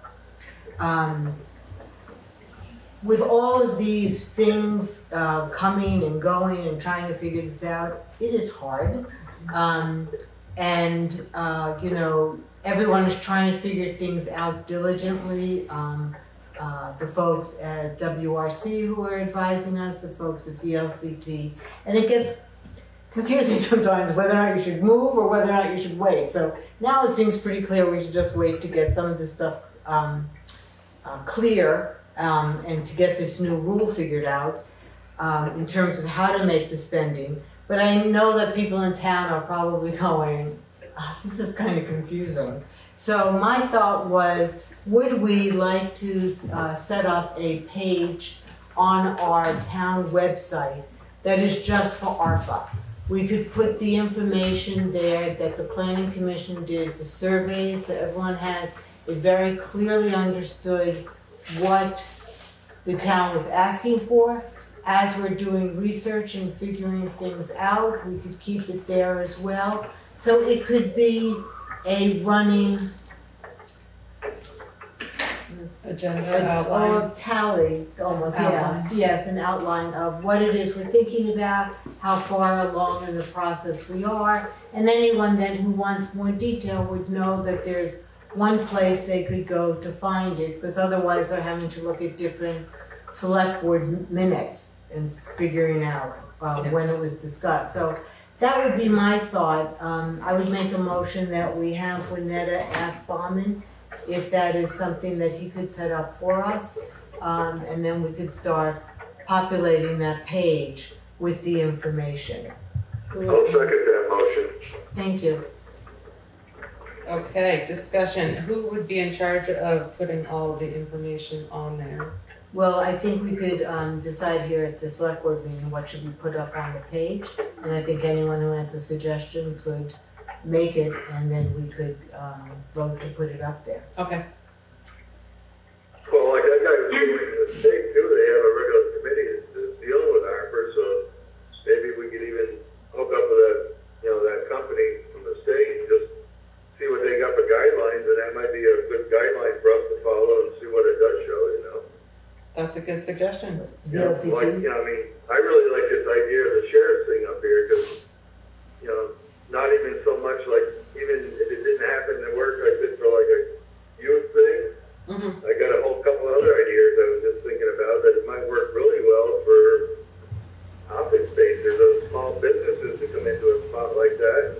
You come up with what it costs you to maintain that building and what the expenses every month, and you focus that on the rent for each one of them little things, so it gives an inexpensive place for these little businesses to come into our town to open up, There's a thing on there with a woman the other day on Facebook that was looking to start some sort of I think she's got a business over in Westminster or Putney or something, and she said something about living in Newfane, and she'd like to start one here, whenever there's any places or something like that, Juanetta said she felt that it had to be a non-profit. But I think that whether or not the sheriff's office is the place to do it is, I think, the second question. Yes. I think the first question is if this is an idea that people would like to pursue, where in town might it be able to go? And I think there definitely might be some places where it'd be possible. And can you remind us of the timeline of having the plans and executing plans and spending the money? Because I feel like time's going by. We still have a lot of time. I'm sorry, I was just looking to see if I had it written down in this notebook. It's something like, we have to make all our decisions, I believe, by the end of 2024. And then we have to, another year or two to actually spend the money. So we have time. Okay. We're not under the gun at all. Yeah, it's just hard to keep track of with all the other It really bits. is. It's really true. I completely agree. Okay, so there's a motion on the table to have Juanetta talk to Bauman about putting a website or a page on our town website. A new tab, sorry, just to be clear. Or a new tab for ARPA business /project /agenda or outline and guidelines about ARPA. Mike seconded that motion. Is there further discussion on this motion or questions? Hearing none. All those in favor say aye. Aye. Aye. Opposed? Abstentions? Great. And when you have Bauman and that is done, will you let us know? Yes. And then we will go forward with what to upload and put on there first. I have a suggestion. Maybe Ken's wonderful explanation when he came and presented those results to us could be included on that, the video from that Ken's presentation. meeting. I don't remember what that was, but that would be great for people to actually see the numbers and then hear Ken talk about what they mean. Yeah, excerpt that video clip. That's great. Good suggestion. All right. Any other information about ARPA funding opportunities? Moving on. Katie, Cannabis Updates. Okay, so I got in touch with VLCT after our last meeting and had asked a few questions regarding how we go about creating a cannabis control board. And we can do that very simply this evening. And that is just like the Board of Liquor Control, but for all of the cannabis permits that people will be applying for. And I think we have a limit of up to $100 fee for that. So we can do that this evening. At this point, there is a little bit of information available online. I have yet to locate it, but it would be like a template form for us to use for new applicants. And being that the first bit of applications are already starting to come through the pipeline and be approved, we should probably get that going. The second thing is regarding retail cannabis. We still have not voted, and we really need to vote as a town. No retail licenses can be permitted by the state until we vote. So I would propose that we have a special meeting and see if there are other topics like traffic control that we can include in the meeting at that time. And what is the timing to do you know, Katie, for when we need to have it, if we're going to do this before the October? The retail cannabis permits have to be submitted by October 1st, and will start being permitted throughout the month in October. Ideally, we should have a meeting sooner than that. Which leaves us a pretty narrow window because we have to warn in no more than 45 days, but no less than 30 days, and then do all of the rest of the legwork to do so. Well, that happens to be. And also to decide if there's other articles that we would like to include.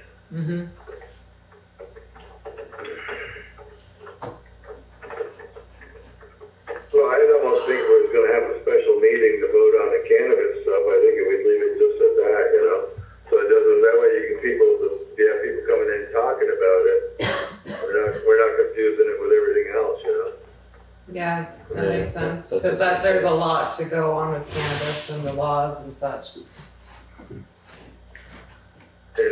So you want the permits have to be in by the end of October, you say, right?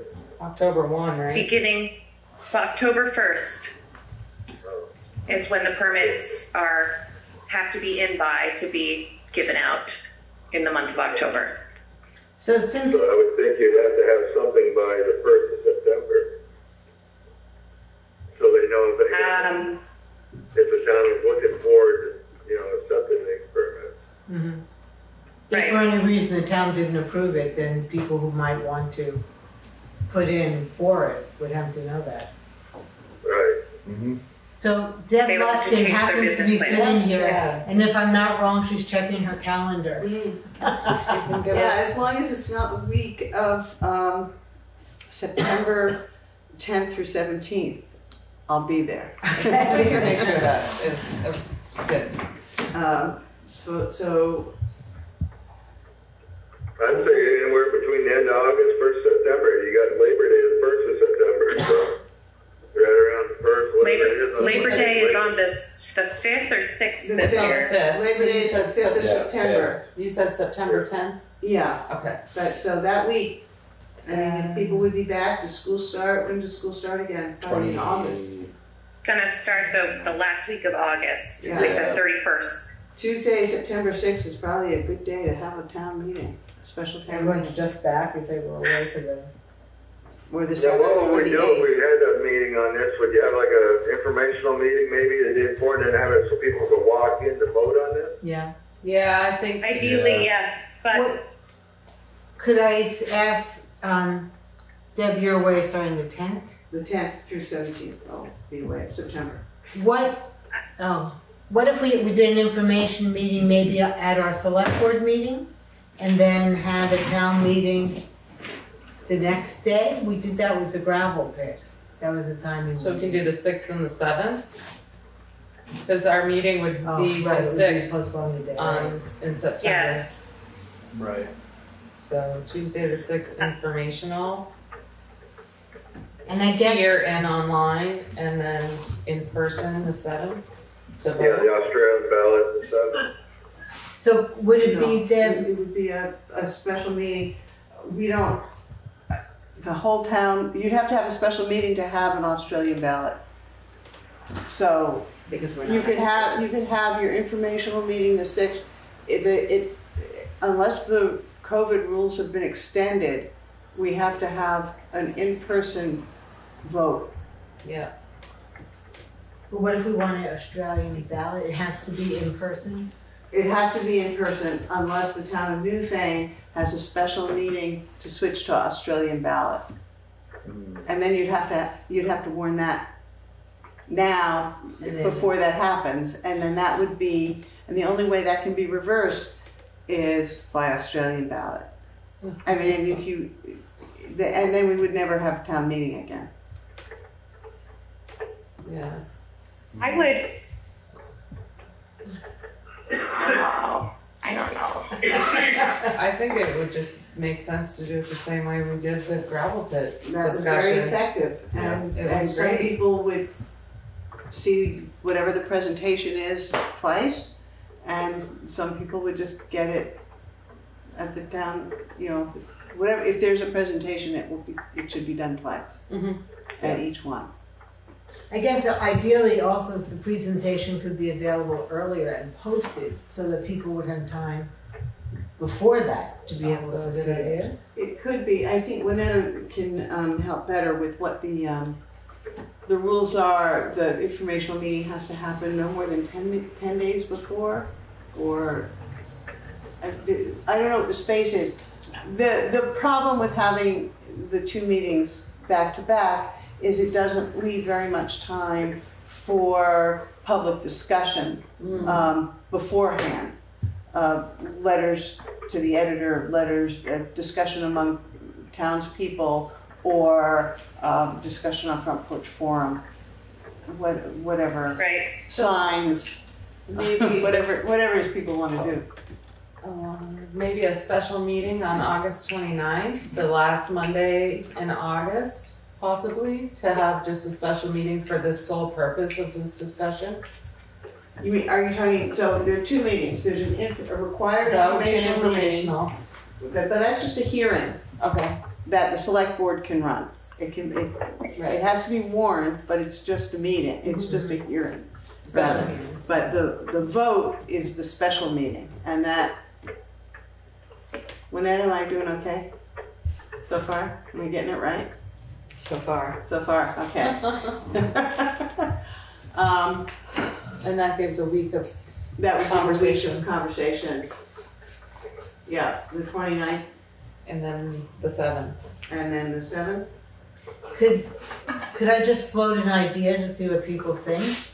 What if we did the information meeting at the beginning, either the end of August or the beginning of September, and then waited until the week of September 19th to hold the special I like meeting that to much vote? better, and I'll explain why. It just feels like That- to separate it gives people more time to think, talk, Right. decide, arrange their schedules to attend, etc. Go ahead, Katie. Traditionally, the first full week in September is my birthday and anniversary, and my husband and I are gone for that entire week. So for me, that's a huge, being that I'm spearheading this and I'm really interested in what happens, it's a huge conflict for me. Okay. Fair enough. I will be out of town on the 19th. Okay. Well, can I ask a question? Yes, Juanita. What happens if we do nothing until March? I mean, this is a lot of planning and a lot of questions, but if it becomes an article, which we had discussed last year, putting it in as an article, thinking we had more time, but we start talking about it and then put it in an article for the March town meeting. Because what the problem is what happens to people if there is a business here in Newfane that wants to apply in October. Or has already applied at the state level and is coming to us asking for permission to open their business, that Then we're saying you can't do anything until March. yeah, then we would be holding. Right. So is that an adverse effect? If there's, I mean, Did anybody make up the motion to do it on whatever day it was? There has been no motion. We're still just chatting about possibilities. We're trying to figure out dates with people's schedules. Were you going to say something, Katie? Right, it impacts those individuals directly, which at a point where we're trying to encourage business and small business to open and increase our town's volume all around, I think it's really important that we get this done. Agreed. Well, I'd make a motion to do what you guys said that day was in August and the one in 19th of September. So August 29th and September 19th. Can I just ask one question? Would you be back by the 20th? Is it just the No, 19th I'm going to you're be at the Baby from September 15th to October 3rd. What about September 12th? That would work. But Deb's not here. But Deb's not here. It's a complicated dance. Well, I don't think we necessarily have to do Mondays either. No. But it doesn't matter for Jeff because he's away till October 3rd. So it sounds like I'm making a motion, darn it. Okay. I'm making a motion that we have an information meeting on the week of August 29th, perhaps the Monday, the 29th, and that we then have a special meeting on Monday or Tuesday, either September 19th or 20th, in which we can then take a vote. What? I think So I we could, need to check with Perfect. Winetta that that's the right amount of space between the informational hearing and the Right, vote. not too long. Oh, the 29th is Wanna- the vacation? Okay. It's out August 25th through the 2nd. So then we could either do the information meeting August 26th or 27th. I'm not here. Okay. With the hell with the information meeting. Cannabis. I'm not available the 25th through the 28th To the 5th of the 28th. of August. How about Can the we 23rd? can we walk it back at all? Do we have time to get our stuff, our ducks in a row and make these decisions and make our articles and get our ducks in the row for sooner? I don't know. Put some dates on the, What about August 23rd? August Anybody? 23rd works for me. Anybody? August 20th, I say yes for the informational meeting, and that's enough time to call it, right? Is it? Yeah, you need 30 days. And for is the that warning. 30? Or We'd have to warn it 30 this days week. from the warning to the time you vote. Okay, so that'll be sufficient. Yeah, If we so did it you're this gonna week. have the information on the 23rd. Yeah, and then the voting, I would propose, Deb comes back on the 7th, I would propose the 19th or the 20th. Of September. Our people's Correct. schedules. Jeff's not I'm not available, here. but that, he's the only one. Deb is, Katie is, Wynette is back, you are here. Yep. I'll So still be here. It's a town meeting. Oh, I'm gone. It's a special town meeting. I'm going with you. Let's go with the Tuesday because Mondays are awful for everyone. Okay, great. So, Okay, As so far as like the Ann's public motion. goes. So my motion is that we put out a notification tomorrow that we will be having a town vote on the issue of whether or not we want to allow the sale of cannabis in the town of Newfane, that there will be an informational meeting held Tuesday, August 23rd at 6 p.m. at a location to be determined. It'll just be here, it's information. Oh, sorry, at a location called the town office. And via Zoom. Town office and Zoom. And that there will be a vote held on Tuesday, September 20th at 6 p.m. at a location to be determined. Hopefully the firehouse. If you have the town meeting and you're voting, you're holding the town meeting at 6 p.m. on Tuesday night, correct? Yes. Okay, Is that okay? okay. I just wanted to be clear. Yes. Okay. That's the motion. Is there a second? I'll second that. Thank you. Any further discussion? I will contact the fire department to see if it is available on September 20th at 6 p.m. I'm sorry. If we do it the whole issue of the mask, but the state doesn't allow us to do And the masks fire anymore. department is not a mandated mask wearer, so Okay. it's optional.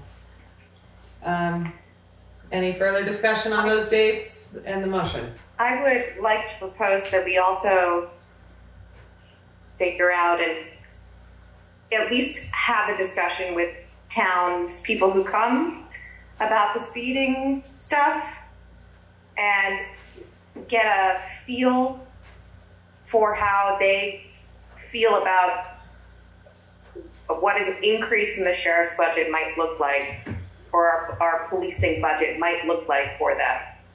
I would suggest doing If they're that at into town it. meeting Yeah. in March. Pardon? Because I would recommend doing that at town meeting in March because we need to get all the numbers clear.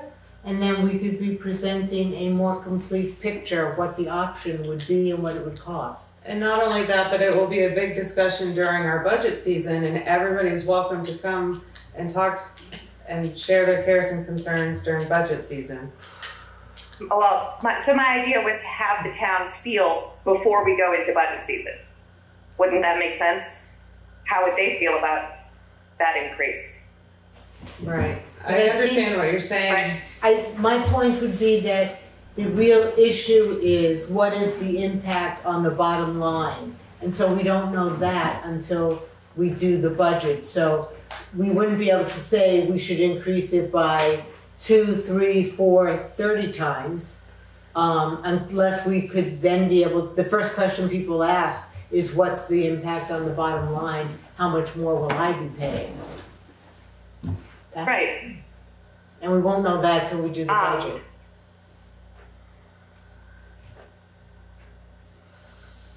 Are you still there? I am, yes. We're listening.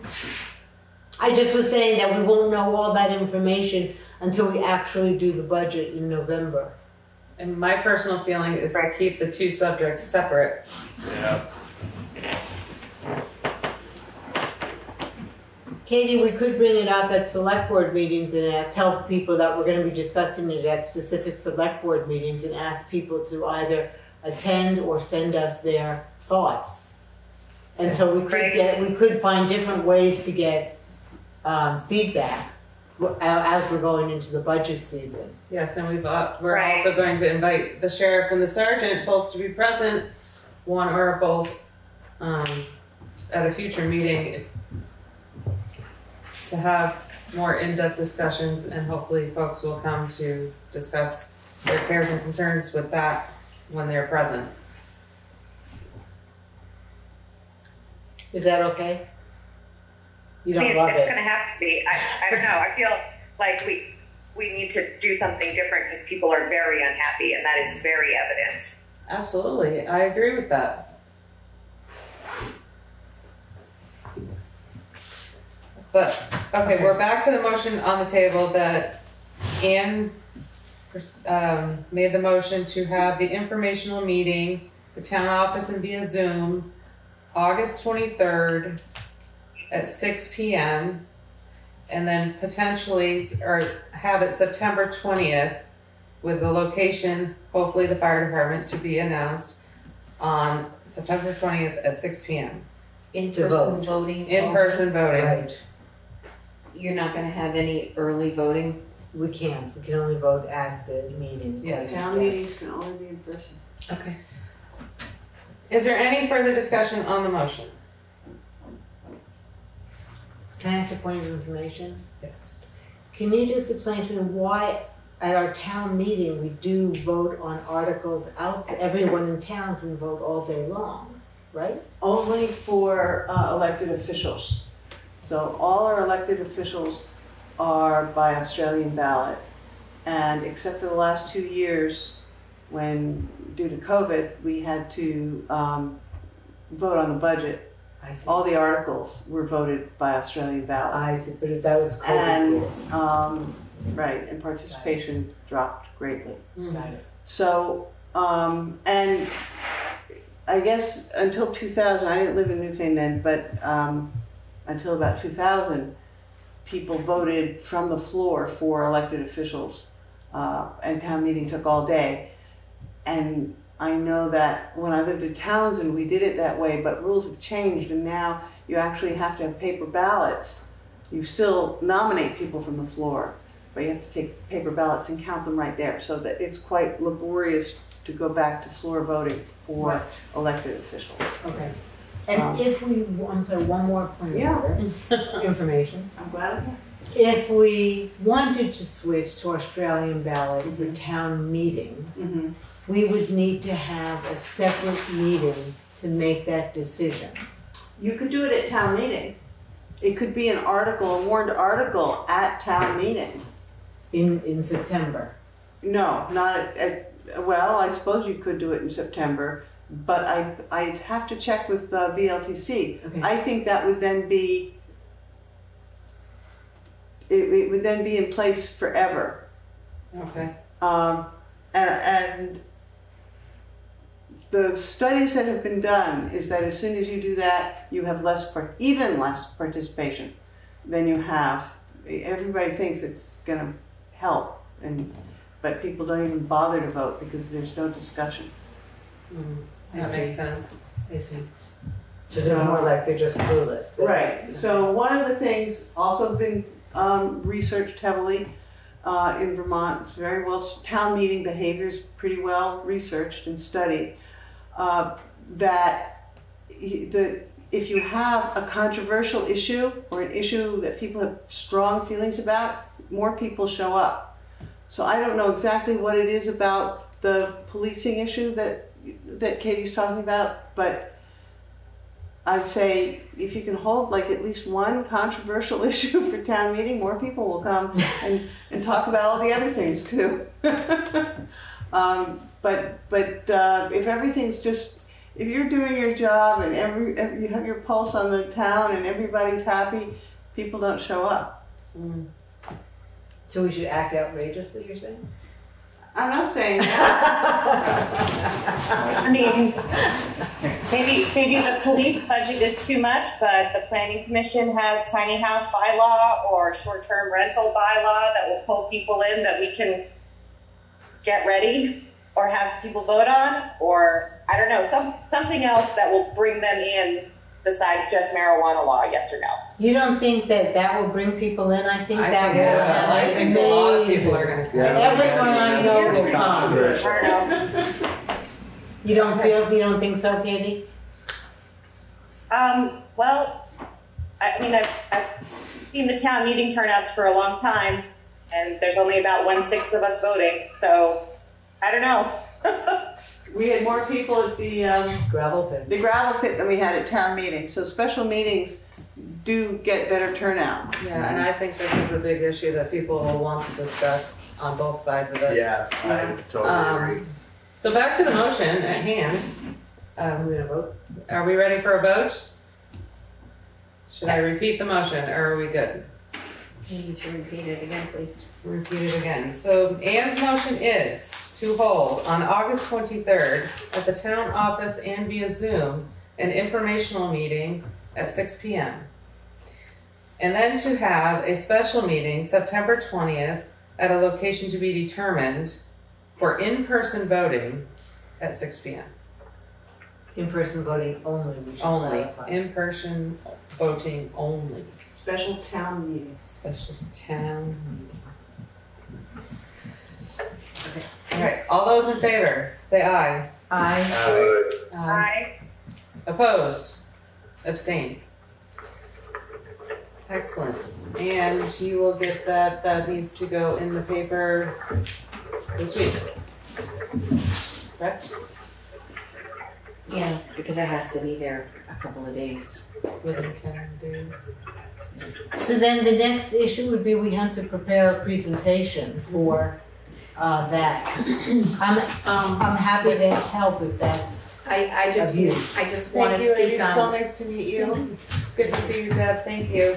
I just want to speak on Carol's behalf. She's Yes. going to be needed to be included in that decision to hold a special town meeting, and she'll be doing a voting pretty soon, and then another one in November for the primaries. So I just. We have to do it. Yeah. Okay. I mean, I think if you could tell her the dates and have her be in touch. I mean, And last time she wasn't able to attend the meeting at the firehouse, and you had everyone from the BCA who rallied to make it possible. So, thank you for that reminder too. We can reach out to have her. We had spoken about possibly doing an outdoor meeting so that people feel more comfortable congregating. It's September. It could be nice. It could be ruddy. We just don't know. Well, is that something we should think about? I'm gonna reach out to the fire department. I think if that's not available, then maybe we can. I think we should see about other venues. The only problem is if it's raining and we don't have anything, that creates a problem with having a meeting in the rain. I would say that with this issue being, I think it's going to be a lively discussion. I would say that having it indoors gives you better acoustics. Outdoors, it can be harder to hear people. I love the idea of having an outdoor meeting and making it more celebratory, perhaps, but maybe not for this issue. It also make presentation a little more difficult if you had a PowerPoint. Yeah, oh, that's great. And the fire department does have the screen and a projector that I'm That sure worked I out can really use. well. Yeah. Last time. I can report back on that. I'll let Juanetta know as soon as possible. Okay. So, Katie, in terms of making a presentation, is that something you could do? And I would be happy to help if you would like that. That would be terrific, Anne. I'm happy to make a presentation. I do not have any current forms to do so. I don't have PowerPoints. I've got all of that. So I'd have to figure that part out. But Katie, I'm happy to do that part with you. If you write out what you think needs to be said, then we could just sit down together at my house or wherever, and we could knock it out together. Excellent. Okay. So you guys will take care of that, and if there's any other things needed. I'm sorry, so just Katie, you let me know when you're ready to get together, and I'm around. Absolutely. I'll talk with you after the meeting. Very good. Excellent. Is there anything else on the cannabis updates? Hearing none, we shall move into new business. I don't have anything. Does anyone else? And correspondence, we don't have any correspondence. And I think we have dealt with everything. So with that, I would like to thank everyone for being here and have a safe evening and take care. We'll see you next time. All right, thank you, guys.